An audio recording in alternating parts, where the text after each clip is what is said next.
Hello and welcome to the second of the installments of the Do You Even Have a Flag podcast. It's not a podcast, it's a video. But yeah, we're going to be having a look at some more of the flags of Europa Universalis 5, that game that we're all incredibly hyped about. That's coming out in just a little bit over 3 weeks. I will be allowed to post a video on the 31st of October. I've been one of the lucky creators that have been invited to do that. And I'm really excited for it. Also incredibly nervous because that means I'm gonna have to put some effort into editing and stuff, which is scary. But yeah, I'm very excited about that. If you just say as well, if you want to support the channel, subscribe. It's always nice. I actually hit 29k subscribers this morning, which is awesome. And yeah, there's also a pinned comment that you can buy the game and use an affiliate link and all of that good stuff. Anyway, we're going to have a look at flags. Today, we're going to be having a look at the flags of my home country, Great Britain. And, well, we're going to start with the Welsh one, of course, because naturally. But yeah, let's have a look. A short dev diary today. We're quite busy with preparing for release. I mean, it's not a long time until release. 3 weeks, kind of... all hands on deck, right? You can read some motivations behind the flag system in the preview. Tinto Flags. Wait, why is that Tinto Flags 2? It's Tinto Flags 1. This one here is Tinto Flags 2. We didn't miss anything. But anyway, we're going to be looking at Britain. British flags are, of course, some of the most widely known. The main pattern in the national heraldry is the interplay between 4 key realms: England, Scotland, Ireland, and France. Historically speaking, Wales was not considered an equal kingdom by the British establishment, and so in keeping with that view, it will not usually appear in Great Britain's Union flags. So, as I don't want to be accused of favouritism, let's start with the flags of the Principality of Wales. And of course, I'm very, very happy about this because obviously I did just recently play a whole Wales AAR, and I am... I don't want to say I'm responsible because St. David's did all the freaking work, but part of my feedback is I believe what got some of this implemented, and I'm super proud that something I did could have affected the game. That always makes me very happy. But of course, you start with the Wales. We have with the Wales. We have the 4 lions. That's the country starts with that. It's also, I believe, the current flag of Gwynedd, which is the northern area of Wales, and also the symbol used by the English princes of Wales. If you become Celtic culture, so at the start of the game, of course, Wales starts as English culture, but if you become Celtic culture, you get a slight variation, and your lions become rampant, which means they wake up. But the way that this happens in game is generally not...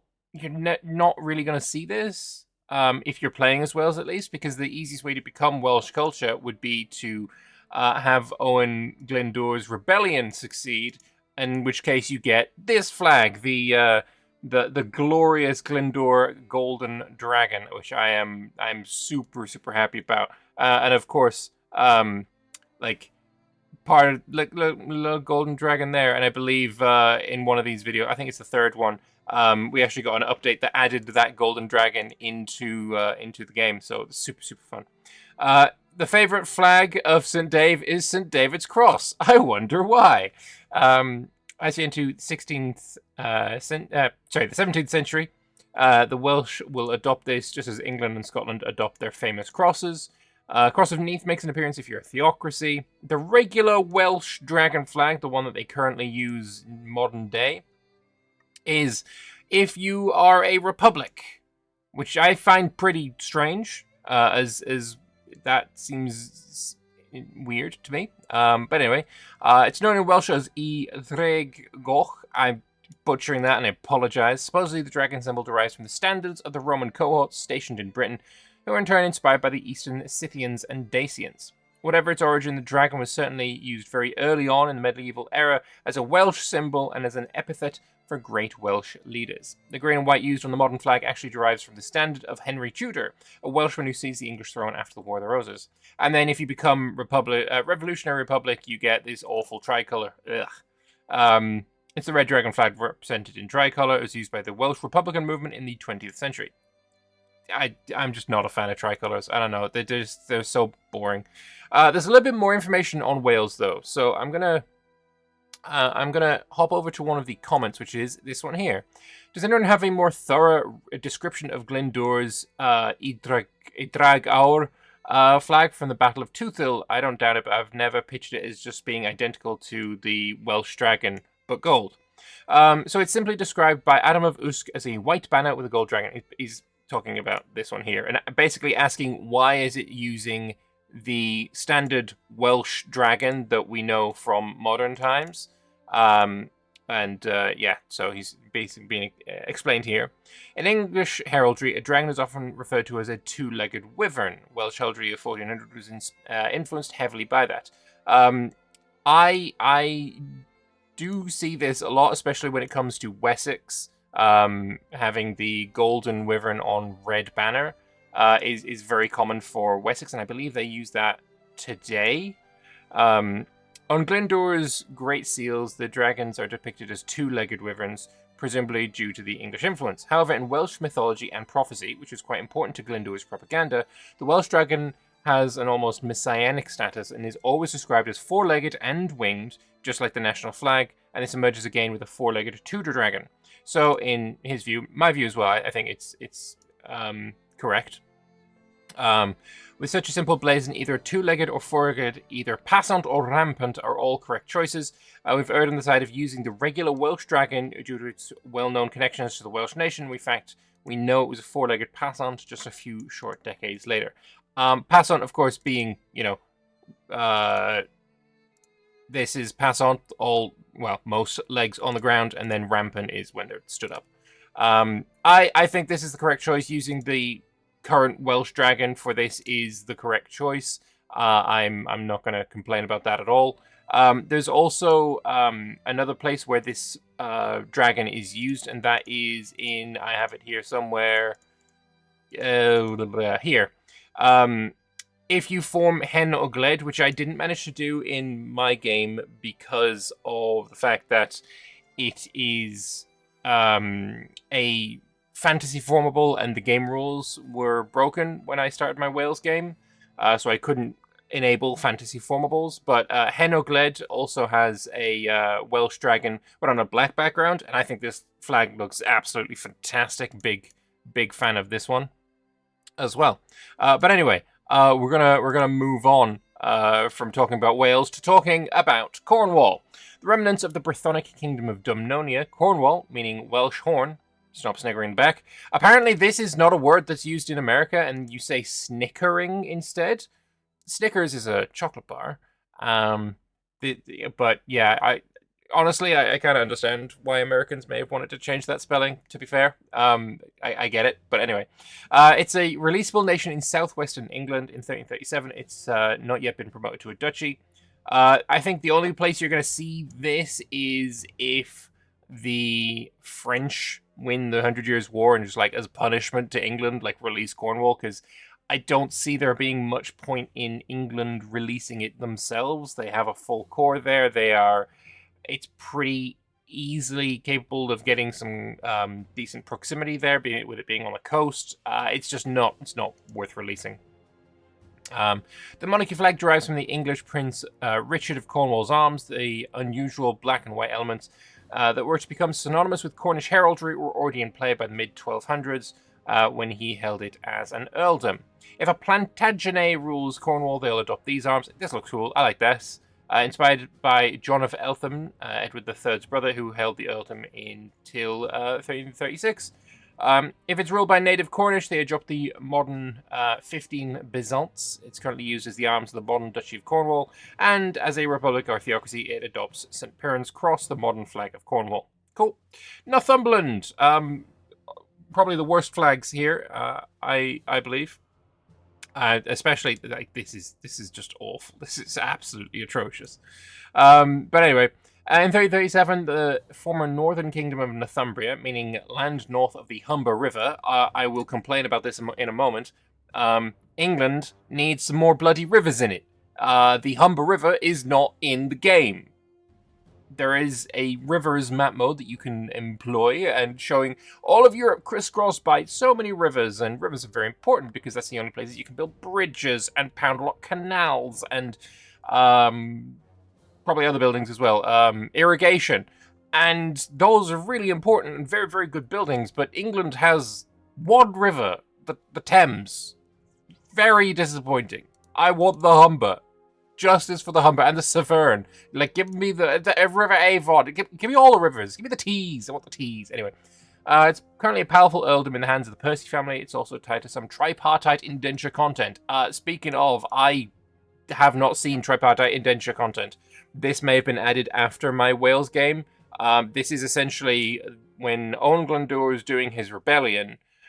He had an alliance with a couple of English dukes, earls. I'm not sure exactly who it was. One of them was called Richard. And they basically planned to split England in 3 pieces. Wales got a lot bigger than just modern Wales. Northumbria came back into existence, and then southern England became its own country as well. That was their plan if they'd won. Obviously, they didn't win. But this wasn't in the game when I played. So if this is now going to be in the game, I'm super happy and tempted to do another Wales campaign. Anyway, while ruled by the Percy family, they'll keep their arms. If they get crowned, they get crowned. You know, nice. If the Percy family loses the throne, it reverts back to this ancient pally attribution. I suppose it's not a tricolor, but man, it's not great. It's not great. If Northumbria returns to kingdom status, as it once was, against the purple that was described at Oswald of Northumbria's burial, which is, accordingly, the bones being washed were put into a shrine, which they had made for that purpose, and placed in the church with due honour, and there might be a perpetual memorial of the royal character of this holy man. They hung up over the monument his banner of gold and purple. Fair enough. And then if you're a republic, you get nastiness. Anyway, whatever. Moving on, because that's ugly. Scotland has some really nice flags. The royal treasure is a fairly unique element of Scottish heraldry. It derives from the arms of the Dunkeld dynasty. I believe the treasure is this border, which I think looks awesome.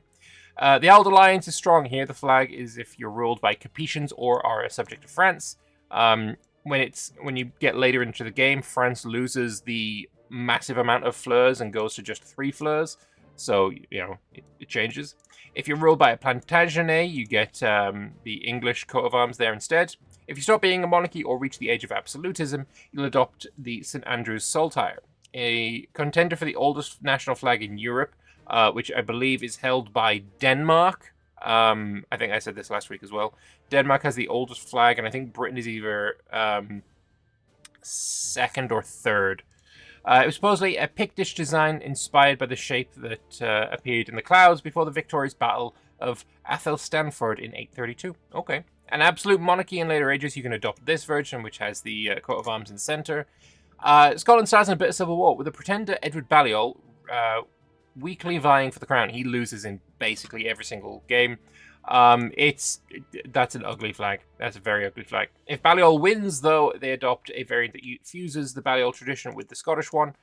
I suppose this is fine. I think I would prefer the shield to actually be in front of this arm, so it's like he's carrying the shield, like, as a shield. Anyway. There are some British minors as well. In Wales and Scotland, you'll find some various countries. Chester, they start the game as an existing thing. Durham also. I like this flag. This flag's cool. Lancaster, I don't like this flag. I don't know what this situation is. That's ugly as frick. The Isle of Man, of course, is a thing as well. The Lordship of Gower is pretty cool looking flag. Glamorgan, no. The Earl of March, no. That's another Welsh vassal. Arundel, pretty basic, but looks pretty good. Brecknock, like this. This is a cool flag. Powys, I'm pretty sure Powys is spelled wrong. This is supposed to be a Y, I believe. Simple, looks good though. Ewas, same. This looks like a pie. Pembroke looks awful. Denbigh looks awful. Lordship of the Isles looks. I mean, it's the worst ship I don't think this would sail. This wouldn't sail. More Meritum of Ross. I kind of like it, I'm not going to lie. Moray as a Scottish vassal, the arms of Randolph. I kind of like it. I do like this Cheshire border situation. Independent Moray, we have Gwyneth, a native Welsh releasable. You have Powys, which is another native Wales releasable. Basically, these both exist in the... both of their lands are owned by Wales, the English ruled vassal of England. We have De Hoybath as well, Meganwig, Brechenniog. This is when I first tried Wales, I released Brechenniog as they were the smallest of the releasables, and essentially I tried to get them to be the Welsh culture tag that I improved the Welsh opinion of English with, but it never worked. And then we have Gwent, which apparently is very into France. Anglo-Irish miners now. A United Island tag doesn't exist at the start. It needs to be formed by one of the many miners across the Isle. Most of these are descendants of the Hiberno-Norman conquerors who pay lip service to the English king. So there's going to be some Irish, but now we're looking at the Anglo-Irish. So Lordship of the Pale is representing the English king's power projecting from Dublin Castle. They start with... they're the largest country in Ireland at the start of the game, but obviously they're a dominion, I believe, of England. Desmond, I don't know what this symbol is, but Brittany has it all over itself as well. It was very cool. Kildare uses the St. Patrick's Saltire. We have Ormond. Earldom of Ulster was the De Burgh stronghold and controlled much of Ireland. In 1337, the Burke Civil War and incursions by the O'Neills meant mountain of Ulster lies in a poor state. We have Clan William, Clan Ricard, and Mayo. Again, this is like spelled in the English way. I wonder if the Irish way is like spelled in the, how you spell Mayo in Irish, maybe? I don't know. You have Decies, which always, when you're playing England, always asks to marry your sister, I believe, like day one, which, no, because you're like a unique location minor. You're not big enough. I'd leave my sister alone. And then you have the Glens, a Scottish lordship in Northern Ireland as well. So if you are Irish, Gaelic Irish, then you get some of these flags. So we have the Bishopric of Armagh. I kind of like this flag. I'm not going to lie. I like it. It looks cool. It's unique, but it's, not all unique things look good, but this one does. We have Clan de Boyne, a new territory freshly carved out of Tyrone, and the Earldom of Ulster by Aaron O'Neill. Those conquests are not formally recognised until 1338. We have Tyrone itself. We have McCarthy's Munster. We have Bear, a seafaring nation on the south. Leinster, remnant of the Lagan, who once controlled much of the east. Tyrconnell, looks like he's using the cross as a dagger. This looks like a confession to me. Oriel, another Boer. Western Connaught, also a seafaring tag. I guess that's why there's boats on it. Ossory, Fermanagh, Western Briefny, Owl, Thomond. This looks like a confession. Sligo, the only Gaelic kings to hold a Viking town. Okay, I didn't know that.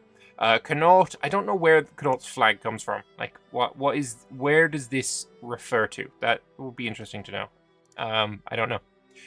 He-Many, probably pronouncing that terribly. The Guardians, the Shannon, hold an important crossing point in Central Ireland. I like this flag. This looks really cool. So does Annalee.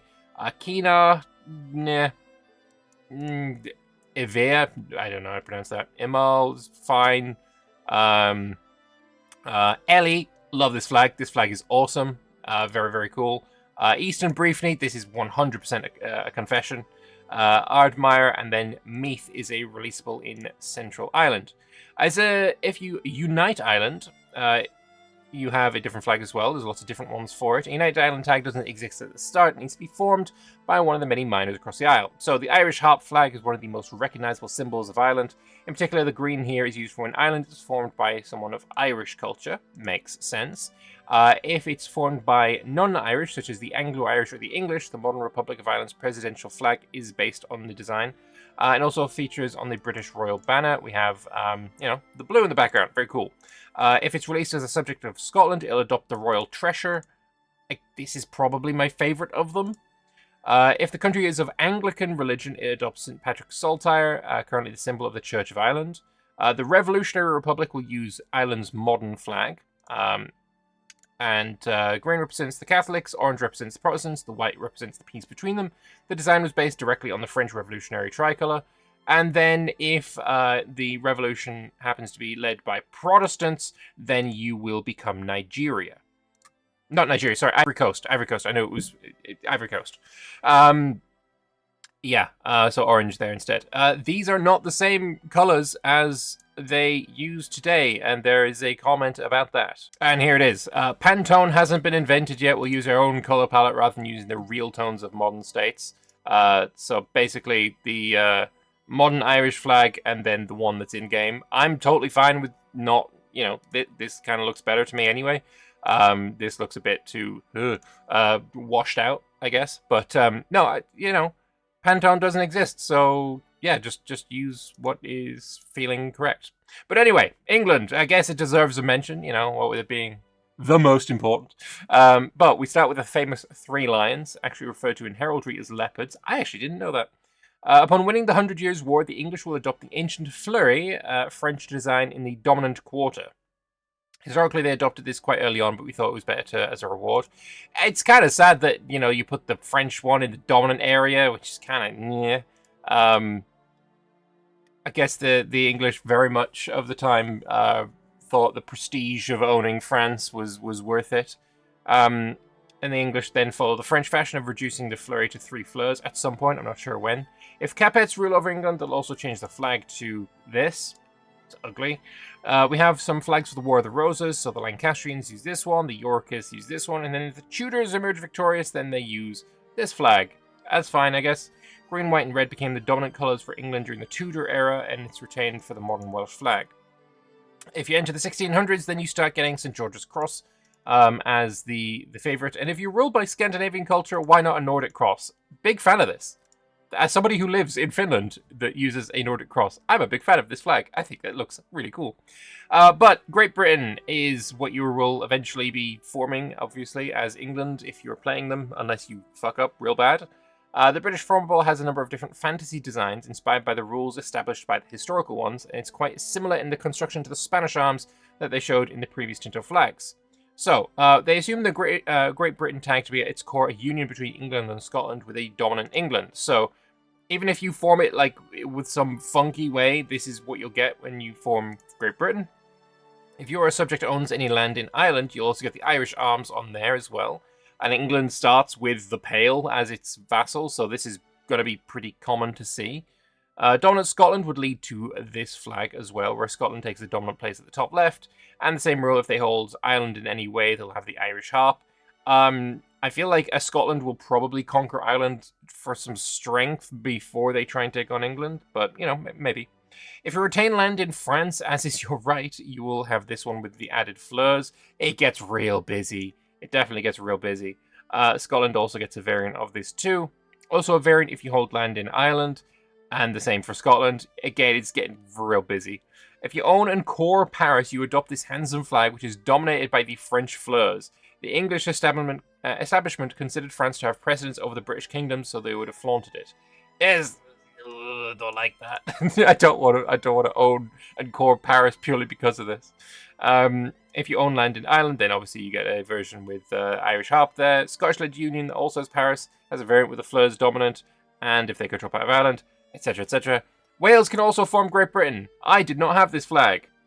This wasn't the flag that I got when I formed it, because I formed it after the 1600s. And again, as we saw up a little higher, as soon as you reach the 1600s, then you start getting the crosses and saltires and such. And again, option when they control Ireland, if they hold land in France, if they hold land in France and Ireland, Cornwall's in there as well, controlling Ireland, etc., etc. And then obviously we move on to probably the worst flags that I've seen. This looks awful. This is what Oliver Cromwell used, I believe. Jolly Ollie's Protectorate. That's a funny way of saying Oliver Cromwell. And Commonwealth era. It's awful. It says it's as close to the historic one as it includes the claim to Ireland. Dominant Scotland with Ireland, British Republic as led by the Anglo-Irish, a Welsh Republican variant with the Welsh cross there as well, including Ireland, etc. Cornwall is essentially the Granada, right? But either way, we're moving on to the British flags that we may recognize. So in the 1600s, we leave the era of quartering and enter the era of national flags. Here's the first Union Jack, designed for James VI and the First Union, so when England and Scotland became one. It didn't formally become a national flag until the Act of Union in 1707, but we get it in 1600s because screw you. If Scotland leads, they get this flag, which was a real variant that was used in Scotland. I think this looks ugly as sin. I don't know. It's just, it looks real bad to me. I'm sorry. Not a fan. A Welsh or Cornish-led Prydain adds the black of their crosses. I've used this. This is the one that I had in my game. If you still hold Paris after the 100 Years' War, you get this Union flag. This may, in fact, be my favorite so far. This looks great. Owning France and coring Paris, and you get that there, looks bad. But if you do it in the era of national flags, you get this, which looks fantastic. I also, as soon as this Dev Diary dropped, I messaged St. Dave and basically said, can we have a version where if the Welsh own Paris, they get this flag, but instead of fleurs on blue, it was fleurs on black? And he said he'd look into it. I love that. That'd be cool. To adopt the modern flag with Irish representation, there are slightly stricter rules. You need to core in Ireland and you need to accept the Irish culture, or an Irish culture. It adds St. Patrick's saltire. Notice how it's not symmetrical and how both the Irish and Scottish elements equally touch the top left corner. Yep, right there. Makes sense. This was to avoid favoritism to one or the other. Obviously, Britain being dominant there makes sense.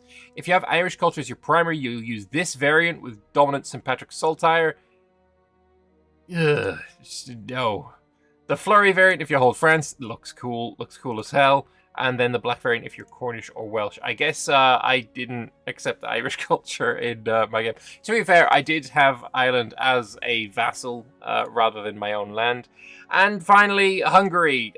Well, look, at the end of the day, at least it's not the awful revolutionary flag that we had in EU4. That one had purple on it, and it was like, I think it was like green, white, and purple. It was absolutely atrocious as a flag. Not a fan. I mean, I'm just generally not a fan of tricolors, so this doesn't do anything for me, and I will not be turning revolutionary as Britain. That's just not going to happen for me. But anyway, yeah, there's Britain flags. But obviously there's the Celtic Union as well. Fictional Celtic Union formable is available if you have a fantasy formable game rule active. Based on the pan-Celtic flag design in the 20th century, it uses two intertwined triscles, which is the triangle, and then, yep, makes sense. Represent the union of the two extant branches of Celtic, the Gaelic and the Brythonic. Scottish variant uses yellow, Welsh variant uses black, Breton variant uses the Breton colours, and the Cornish variant uses the opposite of that. Cool. Another fictional formable, though, is the North Sea Empire for those who control Britain and Scandinavia. So, natural flag combining the cross North Sea elements, so we have the treasure there as well, and green variant if ruled by the Irish. Cool. Montage of some of the interesting dynamic coats of arms. So Lancaster, don't like your flag. Douglas, nope. Tudor, nope. Randolph, that's pretty cool. Hastings, fine. McCarthy's, actually, I'm going the wrong way around. Bohun is fine. Hastings, bad. Randolph is fine. O'Malley's bad. Whatever. Anyway, that's it for them next week. I did say last week that I thought that the next one they would do would be Germany or France. It looks like that's not going to be the case, and they're just going to have a broader look at various countries around the world. So I guess we'll be able to see what like St. Dave's favorite flags are, which would be kind of interesting. There's some dev comments as well, so we'll go through a few of those. Can I see in-game why I have a certain flag? No, but they'd like to eventually have something which explains that in better detail. That would be cool. There's also been a lot of people asking, is there a way to lock my flag in place? So say I am playing as Wales. Let's go to Wales because this is cooler flags. Say I'm playing as Wales and I get Anglo-Irish flag, but then I want to form Prydain. I would lose my flag and I'd start getting the Union Jack, but with black. That's just a downgrade from Anglo-Irish dragon. So can I keep this? Unfortunately, St. Dave didn't respond to any of those, so I think that the answer is going to be no, but people have been asking that as well. Does Wales have a special condition to become Welsh culturally upon freeing itself from England, or is that done through game mechanics? So as part of the narrative events surrounding Anglo-Irish, the Civil War has Welsh cultural side that emerges. However, it's also possible to change Welsh culture through mechanics. Yeah, you can just flip Welsh. That's just a thing you could do. Actually, no, you can't. Well, you can. I mean, through game mechanics, it's to do it, you need to have Welsh culture be not acceptable. The higher than accept, like the opinion of Welsh culture towards English needs to be like there's a word for it that I've forgotten. Like familial, like really, you know, really super close, and then you can flip, but it's just not possible to do. Or maybe things have changed, maybe it is now possible to do, but it was super impossible for me. So yeah. But getting it done through Anglo-Irish rebellion makes sense. What if something happens like a Bantu culture group with Buddhism suddenly becomes the majority in Great Britain or establishes Great Britain? Is there a default choice? Yeah, the baseline is the union between England and Scotland, with England being dominant. So that's how your flag will look as a baseline. That's what we saw at the top of the Great Britain flags, which I'm not going to go find. Moving on, though. There are a couple of other suggestions for the Welsh flag, or the, I guess, Prydain flag. Great Britain formed by Wales. First one here being, having the red and yellow on the flag. I like this. This looks pretty cool. Another option was this one. I think this also looks kind of cool. And then there was another option to remove the English entirely, which I like this one. I hate this one. This one looks cool. Having the... although I will say, it looks like this was done in Photoshop or something, because I see there's a different in color here and here. These two blacks are different. I don't know if you can see that on YouTube, though. Compression and all that. I think this looks really cool, though. Losing the English representation entirely is a bit silly, I would argue, because the way that you form Great Britain, you need like 149 locations in Britain. You cannot get that just with Wales and Scotland. It's just not possible. There's not enough locations. So I would argue that this is probably the best option. I would go so far as to say as well, having the black extend and touch the red in all places might even look a bit better as well. I think this looked cool as well, though, so I'm fine with both. But either way, that's all the flags for Great Britain. I think it's got a pretty nice selection. Probably not as many as Spain, but I mean, Spain's just a special case, really. But yeah, looks really cool. Thank you all very much for watching. There will be more videos coming, so stay subscribed if you're already subscribed, and if you're not, maybe hit the subscriber button.